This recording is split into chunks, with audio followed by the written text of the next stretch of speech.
కృష్ణ లేవండి సార్. ఇంకా కాసేపు పడుకుంటాను ప్లీజ్. నో ప్లీజ్, లేవండి. అబ్బా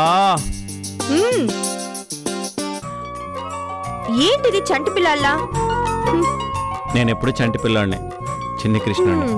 సంతోషించం గాని లేవండి. మనకి మినిస్టర్ గారిని కలవాల్సిన అపాయింట్మెంట్ ఉంది. తొందరగా వెళ్ళకపోతే మినిస్టర్ గారు మిస్ అయిపోతారు. తప్పదా?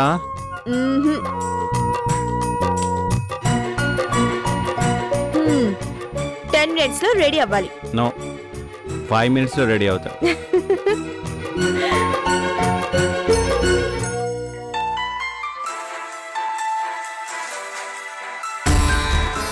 కల్పన ఇప్పుడెందుకు ఫోన్ చేసింది?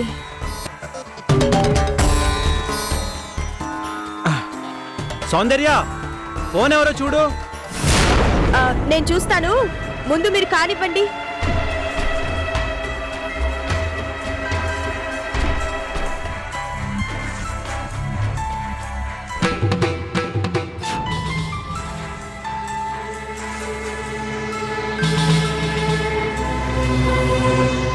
హలో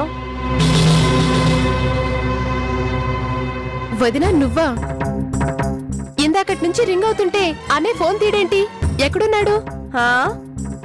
పని మీద బయటికెళ్లారు. మరి అన్నయ్య మొబైల్ ఇంట్లోనే ఉందిగా? ఇంట్లో మర్చిపోయి వెళ్లారు. సంగతేంటి? వదినా, అమ్మకు చాలా సీరియస్ గా ఉంది. అన్నయ్యని చూడాలని కలవరిస్తోంది. ఒక్కసారి అన్నయ్యని అర్జెంటుగా ఇంటికి రమ్మని చెప్పొదినా. అలాగే చెప్తానులే, ఆయన గారు తిరిగి వచ్చాక. ప్లీజ్ వదినా, తప్పకుండా చెప్తావు కదూ, మర్చిపోకదు. అబ్బబ్బా, ఏంటా ప్రశ్నల మీద ప్రశ్నలు? చెప్తానులే. అన్నయ్యతో పాటు నువ్వు కూడా? సారీ, ఆయన రావాలనుకుంటే వస్తారు, కానీ ఈ జన్మలో మళ్ళీ నేను ఆ ఇంటి గడప తొక్కను.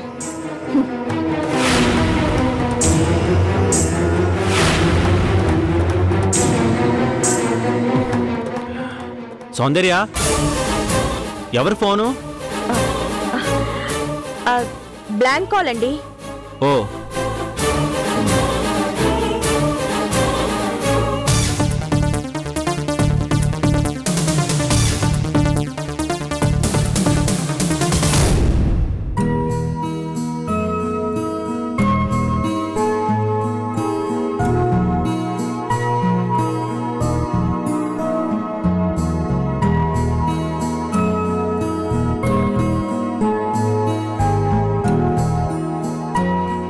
అర్చన,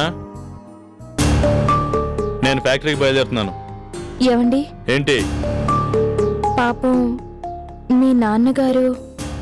అర్చన ప్లీజ్, దయచేసి నా ముందు ఆ టాపిక్ తీసుకురావద్దు. ఏవండి, మీరేమీ అనుకోకపోతే ఒక్క నిమిషం, ఒకే ఒక్క నిమిషం నాకు తోచింది చెప్తాను, వింటారా? ఏంటి? మీ కోపం ఎవరి మీద? మీ నాన్నగారి మీద, మీ అమ్మగారి మీద? నాకెవరి మీద కోపం లేదు. మీరు లేదు అనగానే సరిపోదండి. గతంలో వాళ్ళు మీకు అన్యాయమే చేసుండొచ్చు, మీ మనసును నొప్పించుండొచ్చు, కన్నవాళ్ల మీద మమకారాన్ని కూడా మర్చిపోయేంత కఠినంగా మీతో ప్రవర్తించుండొచ్చు. కానీ వాళ్ళు మీకు ఏం చేసినా, మీ మధ్య ఏం జరిగినా రక్త సంబంధం తెంచుకుంటే తెగిపోయేది కాదు. అర్చన, అవునండి, ప్రతి చిన్న విషయంలో ఎంతో నిశితంగా ఆలోచించే మీరు, వివేకంతో నిర్ణయాలు తీసుకునే మీరు, ఇప్పుడు ఈ విషయంలో ఆవేశంతో కన్న తల్లికి జబ్బు చేసిందని స్వయంగా కన్న తండ్రి వచ్చి పిలుస్తుంటే రానని మొండిపట్టు పట్టడం తప్పండి, చాలా పెద్ద తప్పు. అర్చన, అన్ని తెలుసు కూడా నువ్వు. అన్ని తెలిసే చెప్తున్నానంటే ఎందుకు చెప్తున్నానో ఒక్కసారి ఆలోచించండి. ఏవండి, ఒకప్పుడు మిమ్మల్ని వెళ్ళిపోమని చెప్పిన మనిషే మిమ్మల్ని వెతుక్కుంటూ వచ్చారు. అన్నీ మర్చిపోయి మనస్ఫూర్తిగా మళ్ళీ ఆ ఇంట్లోకి అడుగు పెట్టాలని ఆశిస్తున్నారు. కాదర్చన, కానే కాదు. అసలు ఆయన వచ్చింది మిమ్మల్ని శాశ్వతంగా ఆ ఇంట్లో ఉండిపోమని పిలవడానికి కాదు. సరే, కాసేపు అలాగే అనుకుందాం. కానీ కన్నతల్లికి జబ్బు చేస్తే పంతం కొద్దీ కనీసం చూడ్డానికి కూడా వెళ్ళలేదని రేపొద్దున నలుగురు ఆడిపోసుకుంటారు. వేరే ఎవరిదాకా ఎందుకు? నా మటుకు నాకే నా భర్త ఇంత కఠినంగా ప్రవర్తించకుండా ఉండాల్సిందేమో అనిపిస్తోంది. దేవుడి దయ వల్ల మీ అమ్మగారు కోలుకుంటే పర్వాలేదు, కానీ ఏదైనా జరగరాంది జరిగితే. అర్చన,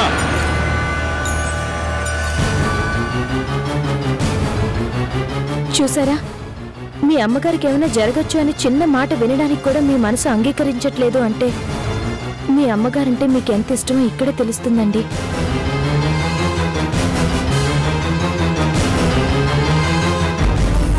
మరెందుకండి గుండె నిండా ప్రేమను దాచుకుని పైకి మాత్రం కఠినంగా కనిపించాలని ప్రవర్తిస్తుంటారు?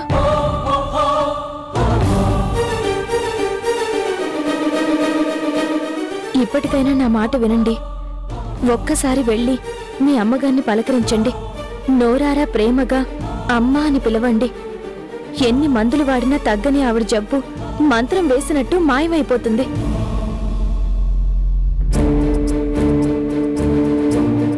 పెద్దాన్ని చూడాలి అనే ఆవిడ కలని కలగానే మిగిల్చేస్తే అంతకన్నా పాపం మరొకటి ఉండదండి.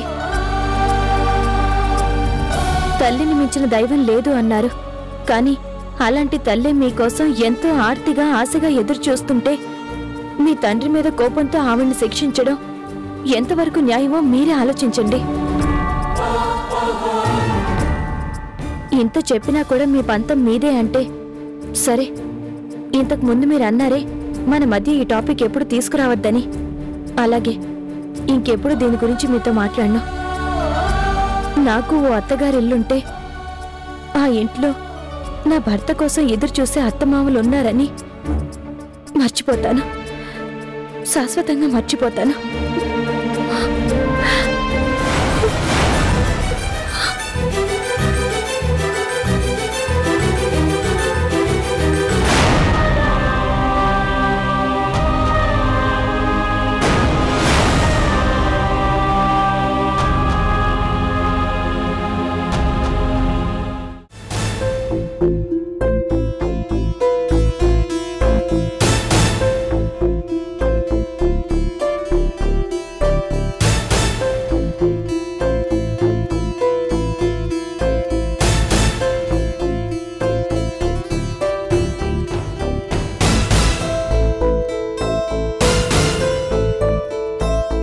లాభం లేదండి. పూట పూటకి కండిషన్ చాలా క్రిటికల్గా మారుతుంది. డాక్టర్ గారు, హరిప్రసాద్ గారు, ఇలాంటి సమయంలో ఎప్పుడేం జరుగుతుందో చెప్పలేం. అందుకే ఈవిడ్ని హాస్పిటల్కి షిఫ్ట్ చేస్తేనే మంచిది. వద్దు, నేనెక్కడికి రాను. అమ్మా, నా ప్రాణం ఉన్నా పోయినా ఈ ఇంట్లోనే. అన్నపూర్ణ, ఏం మాటలవి? నా పరిస్థితి నాకు తెలుస్తుందండి.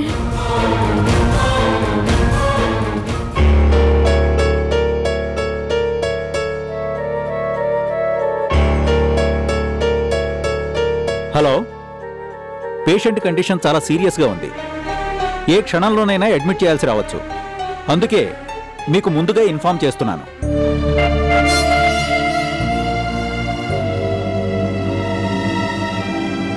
అన్నపూర్ణ, వాడు రాలేదు కదూ? వస్తాడన్నపూర్ణ, తప్పకుండా వస్తాడు. అవునమ్మా, ఈ పాటికి వచ్చేస్తూనే ఉంటారు. మా బాగా చెప్పావు కలుపు. అత్తగారు, మీరేం బెంగ పెట్టుకోకండి, వాళ్ళు వచ్చేస్తారండి. అందరూ కలిసి అబద్ధాలతో నన్నింకా మోసం చేయాలని చూస్తున్నారు. అన్నపూర్ణ, నాకు తెలుసండి. ఎంతో మంది దేవుళ్లకు మొక్కి 2 కొడుకుల్ని కన్నాను. ఒక్కడు కూడా. అన్నపూర్ణ, ఊరుకో. ఇంకా ఒక్కసారి ఊరుకోవడం. నా ఊపిరాగిపోయాక. అమ్మా, ఏ జన్మలోనూ నేను పాపం చేసుంటాను. అందుకే ఈ జన్మలో ఆ దేవుడు నాకు ఇంత క్షోభను మిగిల్చాడు. పెద్దాడు రాడు, చిన్నాడిని కోడలు కొరివి రానివ్వదు. డాక్టర్ గారు చెప్పినట్టు ఇప్పుడు ఏం జరుగుతుందో అంతా నా కర్మ అండి. చివరికి నాకు తల కొరివి పెట్టడానికి కూడా ఒక్కడు కూడా. అమ్మా,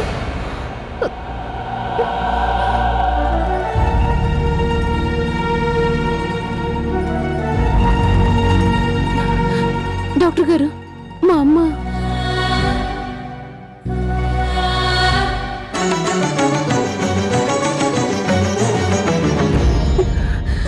అన్నయ్య అన్నయ్య అన్నయ్య రా అన్నయ్య, అమ్మ నీ గురించి కలవరిస్తుంది. ఏం బావా ఇంకా ఆలోచిస్తున్నావు? రా రామ్మా. రా అమ్మా, ఎవరొచ్చారో చూడు.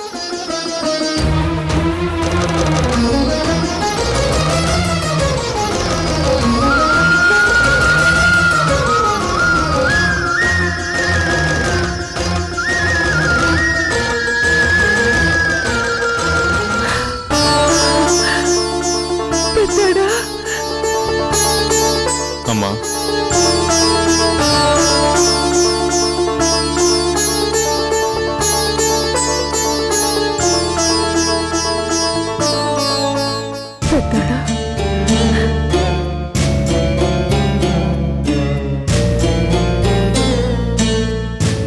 ఈ అమ్మని చూడాలని ఎన్నాళ్ళు కనిపించిందిరా.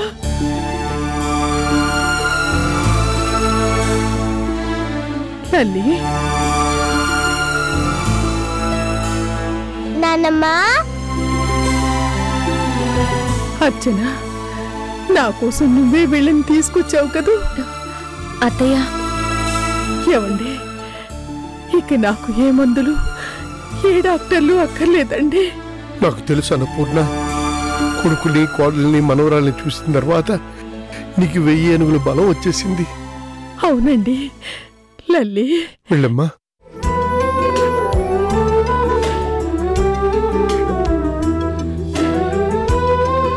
నాన్నమ్మా, నీకేమైంది?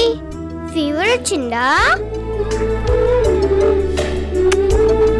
నీ చిట్టి చేత్తో ముట్టుకొని చూసావు కదా, మొత్తం తగ్గిపోయిందమ్మా. ఆహా, అర్చన, ఇలా రామ్మా. రామ్మా, కూర్చో. అత్తయ్య,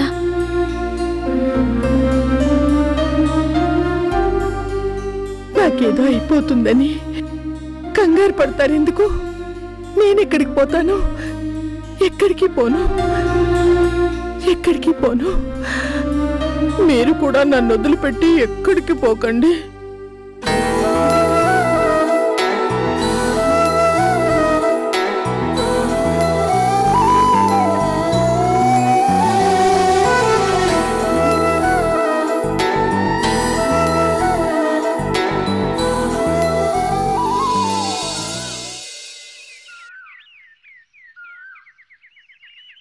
ఓం శుక్లాం వరదరం విష్ణుం శశివర్ణం చతుర్భుజం ప్రసన్నవదనం ధ్యాయే సర్వవిఘ్నోపశాంతయే అగజానన పద్మార్కం గజానన మహర్నిశం అనేకదంతం భక్తానాం ఏకదంతముపాస్మహే.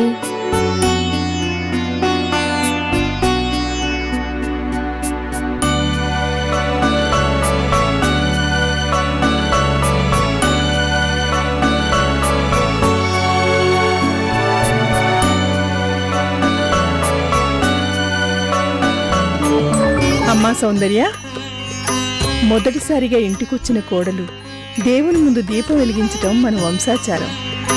దీపం వెలిగించి అమ్మవారి ఆశీర్వాదం తీసుకోమ్మా. దీపం వెలిగించి తల్లి నాకు ఇదివ్వు అదివ్వు అని కోరడం, కొబ్బరికాయని లంచంగా కొట్టి తండ్రి నాకు ఈ లాభం కలిగేలా చెయ్యి ఆ లాభం కలిగేలా చెయ్యి అని ప్రార్థించడం నాకు అస్సలు నచ్చదు.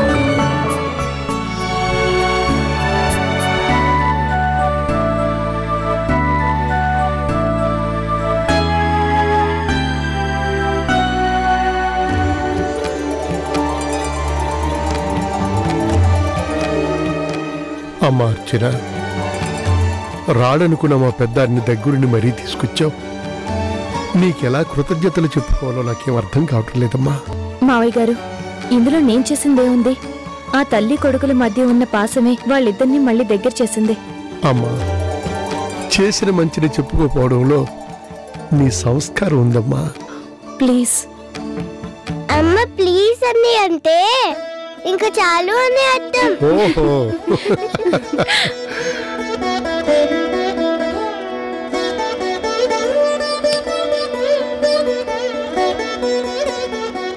ఆహా, ఇన్నాళ్ళకి మన ఇల్లు కోవెలా కనిపిస్తుంది బావా.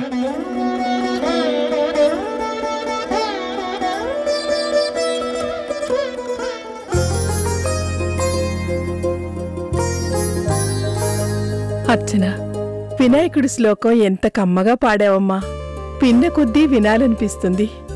నానమ్మ, మా అమ్మకి అన్ని స్తోత్రాలు, అన్ని పాటలు, డాన్స్ కూడా వచ్చు. లల్లి, అర్చన, నీలో ఉన్న కళ గురించి చెప్తే తప్పే ఉందమ్మా.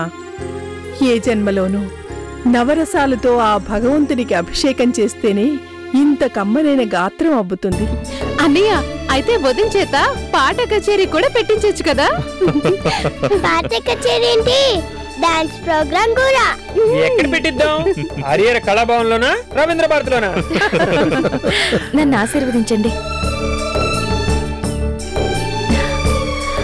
దీర్ఘ సుమంగళీ భవ. మరి నన్ను? ఓహో, నిన్ను కూడా ఆశీర్వదించాలా? సరే, దీర్ఘాయుష్మాన్ భవ, విద్యాప్రాప్తిరస్తు. మమ్మల్ని దీవించారు, మా డాడీని దీవించరా?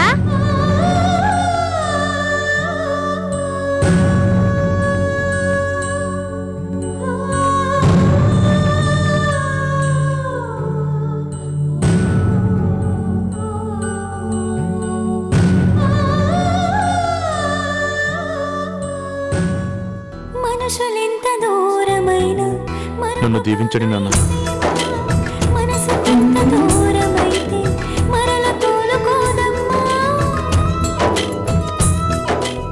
అప్పుడప్పుడు త్యాగం చేస్తే దైవం వచ్చి కాస్తాడు. త్యాగమే నీ జీవితమైతే దేవుడు నిన్ను కొలిచేడు. ఆస్తులు లేకున్నా ఆప్తులుంటే చాలు, ఆత్మీయత లేకుంటే వారే నిరుపేదవారు.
ఏంట్రా నువ్వు చేసిన పని?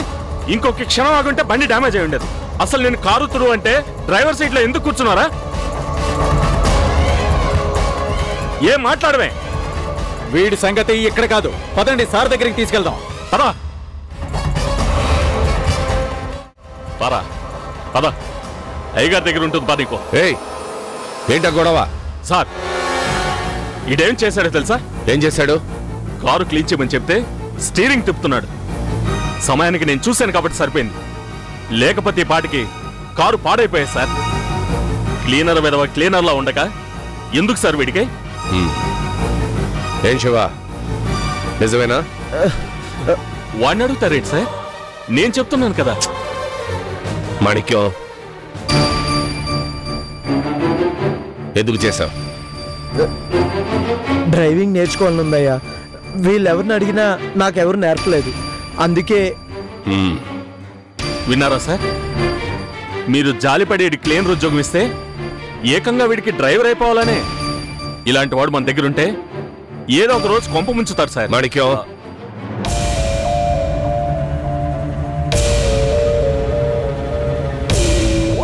మాణిక్యం సార్. నువ్వు చెప్పండి సార్. నేను తీరుకున్నప్పుడల్లా శివకి డ్రైవింగ్ నేర్పించు. విన్నావుగా, ఎప్పుడు మొదలు పెడదాం? ఏంటా చూపు? నేటి బాలలే రేపటి పౌరులు అన్నారు, నేటి క్లీనర్లే రేపటి డ్రైవర్లు అని అర్థం.